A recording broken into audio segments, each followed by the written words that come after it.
Want to speak real English from your first lesson? Sign up for your free lifetime account at EnglishClass101.com. Welcome to EnglishClass101.com's English in 3 minutes, the fastest, easiest, and most fun way to learn English. Hi, how's it going? I'm Alicia. Nice to meet you. In this series, we're going to learn some easy ways to ask and answer common questions in English. It's really useful, and it only takes 3 minutes. In this lesson, you're going to learn new, more common ways to ask and answer the question, "How are you?" in English. You've probably learned, "How are you?" and "I'm fine" in textbooks before, but in the United States, people will usually ask this question and answer it in a different way. First, let's review. If someone says, "How are you?" you can say, "I'm fine." I'm fine. Here are some other ways to answer. Pretty good. This means about the same thing as "I'm fine." Pretty good. We also have not bad. You can use this if you are feeling just okay or so-so. Not bad. Let's look at our question again. How are you?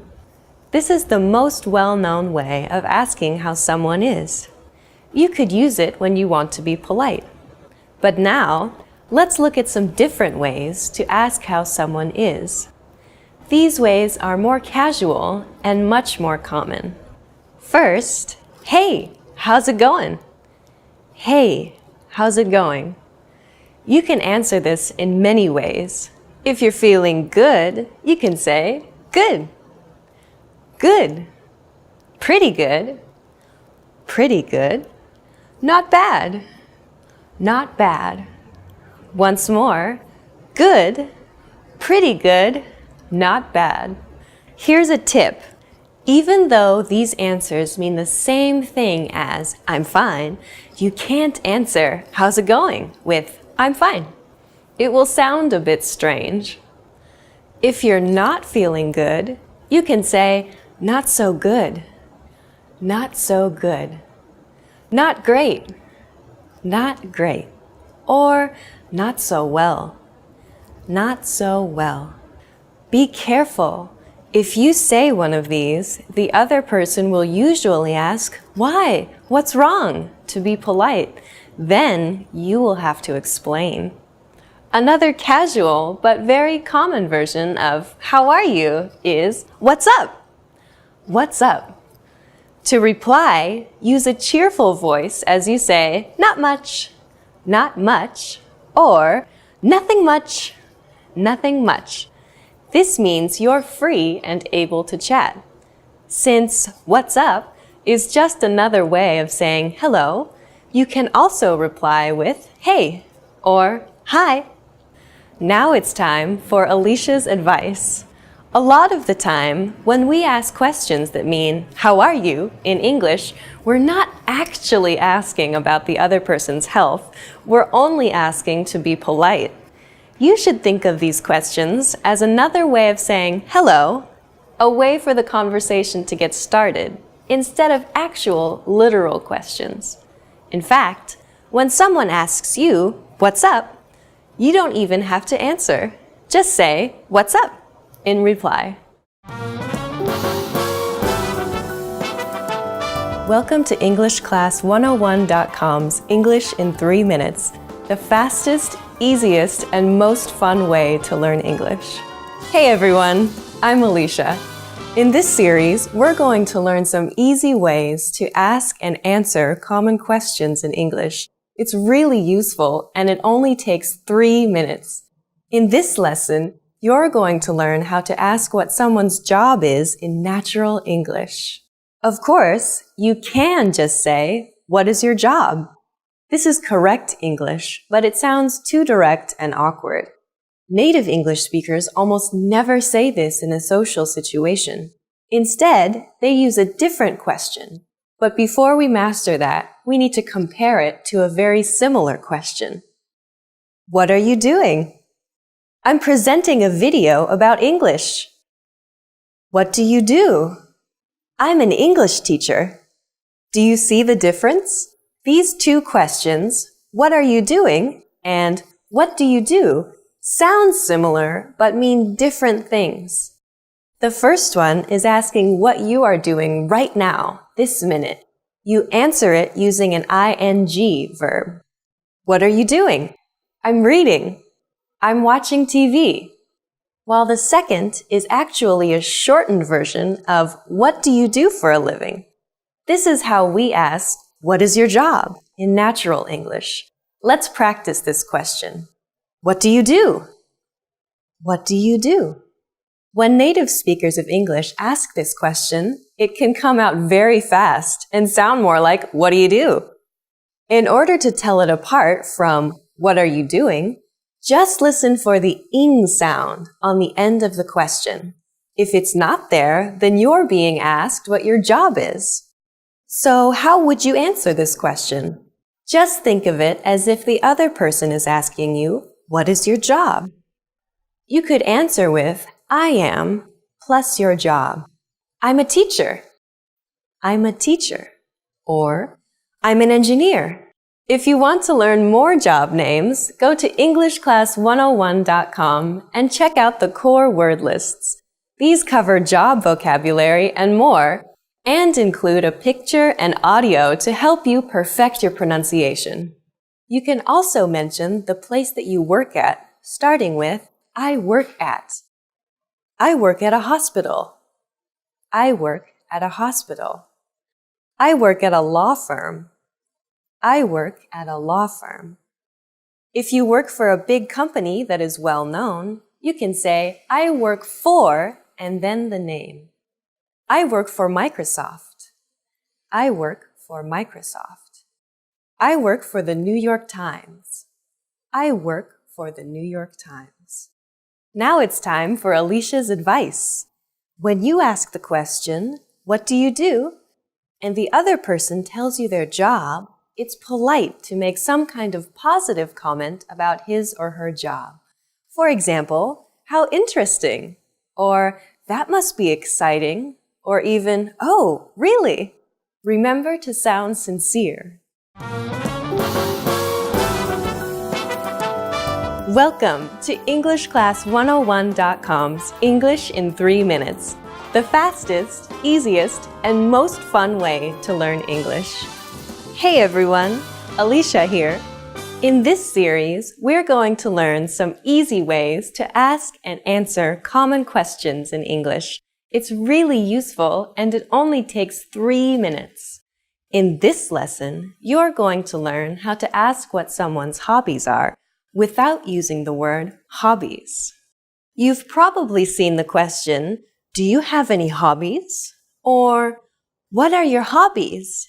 In an English textbook before. However, native English speakers almost never use the word hobbies when asking about them. A much more natural way to ask the same question is, what do you do for fun? Let's practice this question. What do you do for fun? What do you do for fun? You can also ask, what do you do in your free time? What do you do in your free time? So how would you answer this question? Let's look at how native speakers would do it. The easiest way is to say, I like to, or just, I like, followed by what you like to do. For example, if you like watching movies, you could say, I like to watch movies, or I like watching movies. I like to watch movies.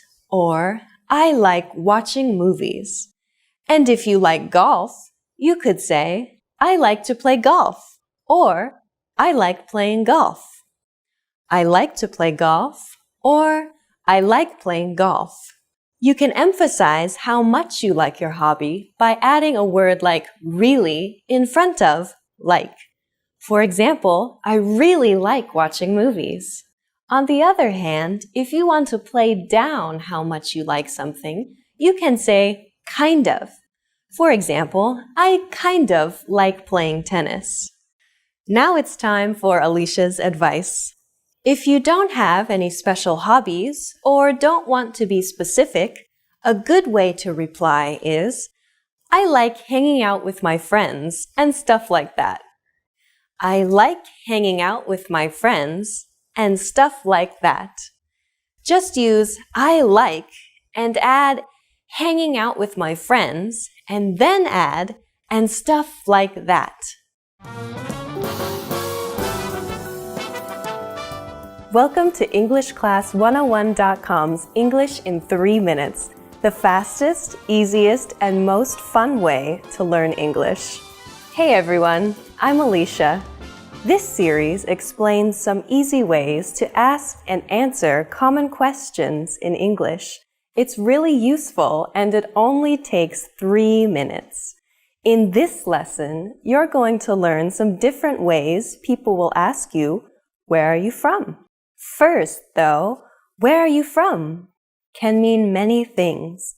It can mean, what city are you from? Or what state are you from? In fact, Americans ask this question to each other all the time to learn what part of America the other person comes from. Of course, though, it can also mean, what country are you from? If you want to answer this question, there are 2 ways to do it. You can say, I'm plus your nationality, as in, I'm Japanese, or I'm Brazilian. Or you can say, I'm from plus the country you are from, as in, I'm from Italy, or I'm from Thailand. If you're from a really famous city or place, you can say that too. For example, I'm from Beijing, or I'm from New Delhi. Many times, though, Americans won't ask, what country are you from? Or even, where are you from?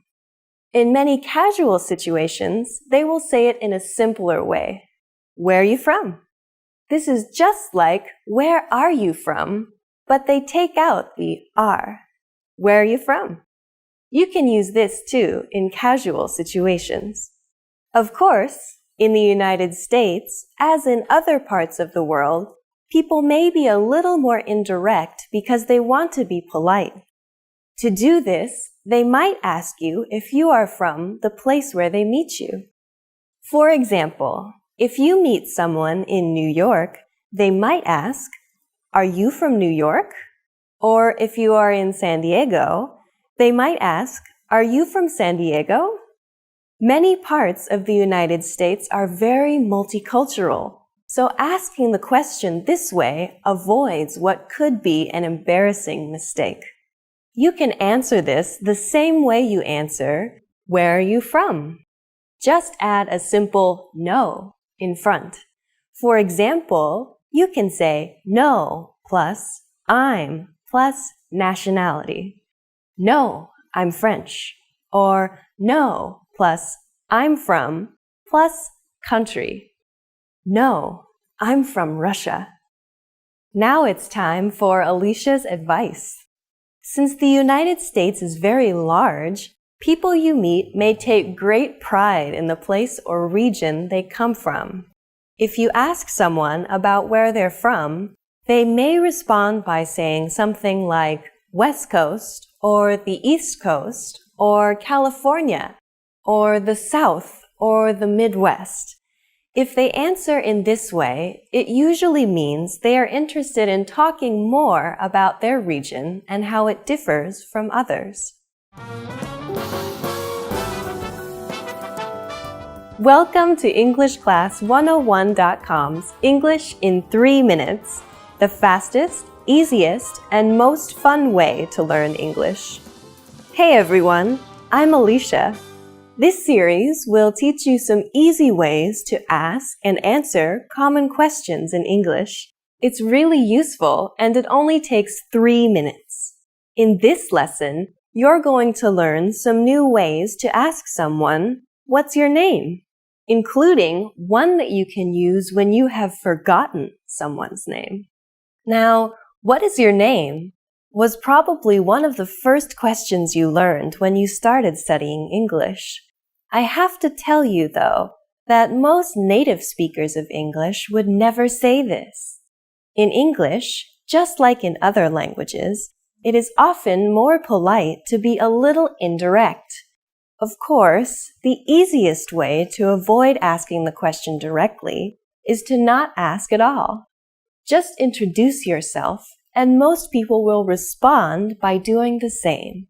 When introducing yourself, simple is nearly always best.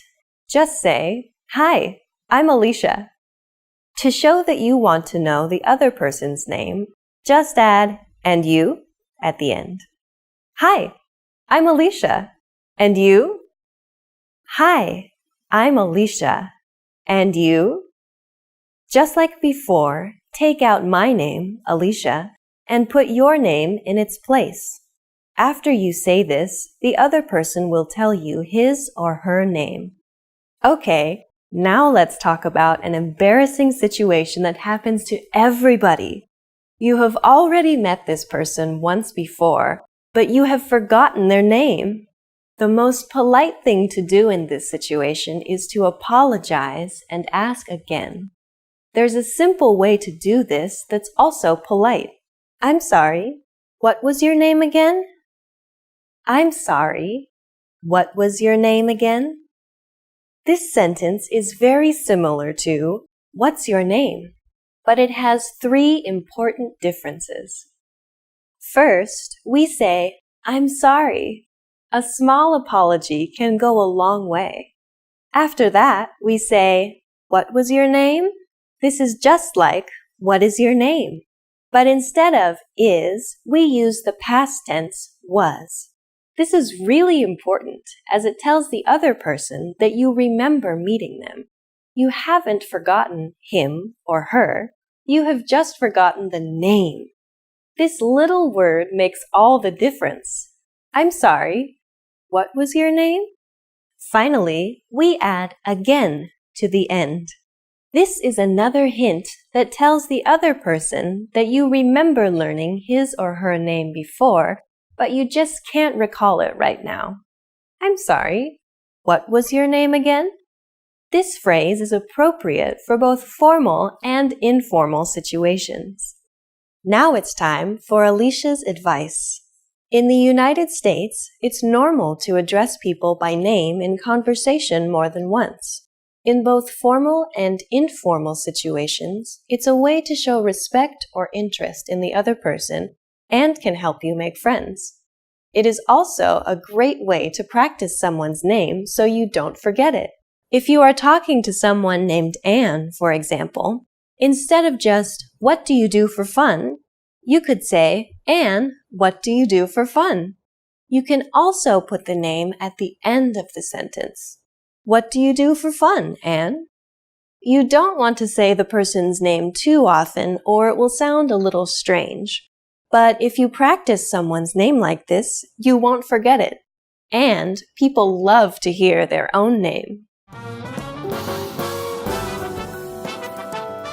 Welcome to EnglishClass101.com's English in 3 minutes, the fastest, easiest, and most fun way to learn English. Hey everyone, I'm Alicia. In this series, we're going to learn some easy ways to ask and answer common questions in English. It's really useful and it only takes 3 minutes. In this lesson, you're going to learn some ways to get in touch with someone after you have met them once already. In a lot of textbooks, you've probably seen the question, "What's your phone number?" What's your phone number? It's a very useful question, but there are two problems with it. First, it can sound a little too direct, especially when talking to members of the opposite sex. And second, people use the phone a lot less these days than they used to. Instead, they might prefer to connect by email or on a social network like Facebook. To start, though, a simple variation on "What's your phone number?" that sounds a little less direct is, "Could I get your number?" Could I get your number? We start the sentence with could which softens the request. Next, say I, then get, and finally, your number, which is short for your phone number.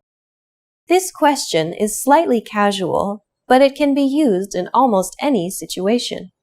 Recently, many people prefer to use email rather than the phone to communicate.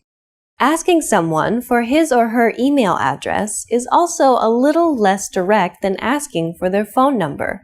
Could I get your email address? Could I get your email address? We just took could I get your number and replaced number with email address. It's that simple. Could I get your email address? If someone asks you either of these questions, you can reply by saying, sure, my phone number is, sure, my phone number is, or sure, my email address is, sure, my email address is, or sure, it's, and then say your phone number or email address at the end. By the way, if you're having any trouble with numbers, check out EnglishClass101.com's core word lists for these and other key vocabulary words. Each word comes with a picture, audio samples so you can perfect your pronunciation, and sample sentences and phrases so you can master its use in a sentence. Recently, many people use social networks like Facebook or LinkedIn or an online chatting service like Skype to communicate. People might ask you about these, especially if they are younger. If someone wants to connect with you through one of these services, they may simply ask, "Are you on?" followed by the name of the service. Are you on Facebook? Are you on Facebook? Are you on LinkedIn? Are you on LinkedIn? Are you on Skype? Are you on Skype? To answer, you can simply say, "Yes, I am," or "No, I'm not." If you respond with, "Yes, I am," the other person may ask how they can connect with you on one of these services. Of course, if you're not on one of these services, they won't be able to contact you. If you still would like to stay in touch with the person, though, you can say, "No, but my email address is," or "No, but my phone number is," and then say your email address or phone number. By telling the other person a different way they can contact you, you'll show them that you want to hear from them. Now it's time for Alicia's advice. If you ask someone for their phone number, their email address, or some other form of contact information, they will usually give it to you if you have gotten to know them a little beforehand. If you ask too early in the conversation, though, they may be hesitant about sharing that information. The key is to make sure you talk for some time before requesting this kind of personal information. Welcome to EnglishClass101.com's English in 3 minutes, the fastest, easiest, and most fun way to learn English. Hey everyone, I'm Alicia. In this series, we're going to learn some easy ways to ask and answer common questions in English. It's really useful, and it only takes 3 minutes. In this lesson, you're going to learn how to ask and say where you live. Usually, someone will ask you where you live as a polite question after they've asked you your name, where you're from, and what you do for a living. They'll say, "So, where do you live?" This is inviting you to keep making conversation. There are lots of ways you could answer this question, but here are some of the most common. You could say, "Do you know?" and then the name of the area you live in. Do you know Twin Pines? Or you could mention a local landmark, like near the library, near the movie theater. You could also answer by telling the person what train line you live on if your city has a train network, or what station is the nearest to your house. On the Green Line, near Central Station. So as you can see, there are lots of possible ways to answer the question, "Where do you live?" Once you've told them, the other person might respond in one of the following ways. "Oh yeah, I know it. I live near there." Or maybe, "I'm afraid I don't know it." The other person is just being polite by showing interest, so you can reply by saying something like, "Oh, really?" Since the other person is asking you this question to be polite, a good way to continue the conversation is to ask them the same question in return. You can just say, "How about you?" Or, "Where do you live?" Put some stress on the you. Where do you live? Now it's time for Alicia's advice. Asking where someone lives is a way to try to find something you have in common with the person you're talking to. So if you're familiar with the area the other person lives in, make some comments about it. "That's a really nice area." Or, "The park there is really pretty."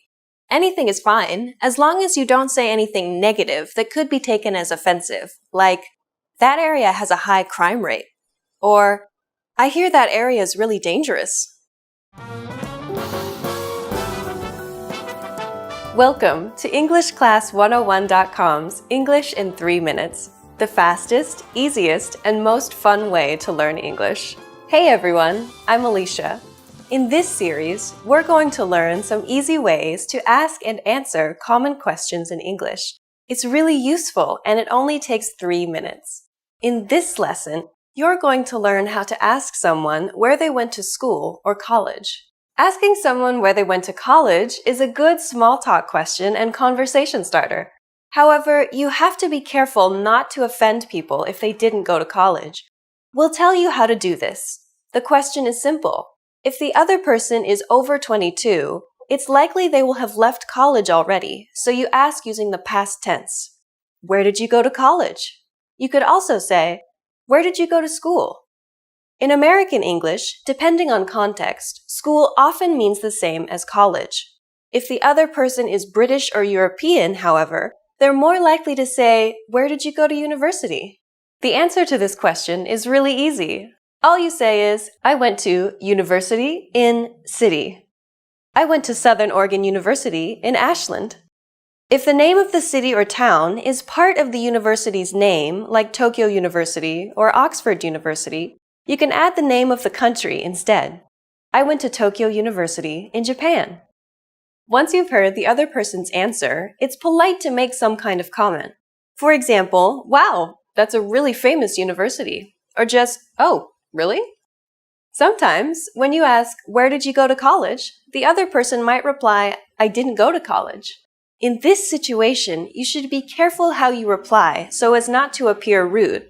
It's polite to not act surprised, but instead make a positive comment like, oh, really? Or ask a question like, did you go straight into a job? Now it's time for Alicia's advice. A good follow-up question to keep the conversation going is to ask the other person, what did you study? Or what was your major? This gives them an opportunity to talk about something they're interested in. In the next lesson, you'll learn how to ask another basic question about the other person, which often features in first-time conversations between native speakers. That's, do you have any brothers or sisters? See you next time!